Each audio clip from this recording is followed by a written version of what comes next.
બનાસકાંઠા લોકસભાનું 69.62% થયું મતદાન. સૌથી વધુ થરાદમાં 78.70% અને સૌથી ઓછું 65% પાલનપુરમાં.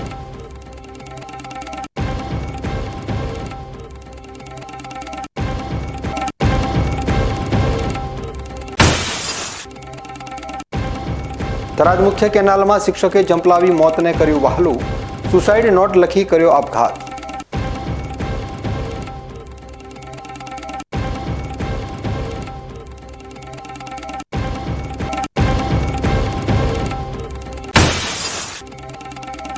અંબાજી ખાતે શ્રી શક્તિ સેવા કેન્દ્ર દ્વારા આદિવાસી વિસ્તારના જરૂરિયાતમંદ દર્દીઓના લાભાર્થે નિઃશુલ્ક સર્વરોગ નિદાન કેમ્પનું કરાયું આયોજન.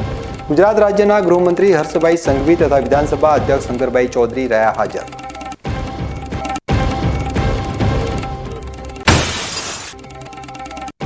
મતદાન પૂર્ણ થયા બાદ ઈવીએમ અને મતદાનની સામગ્રી કઈ રીતે થાય છે જમા, બીકે ન્યૂઝ ચેનલનું ખાસ કવરેજ.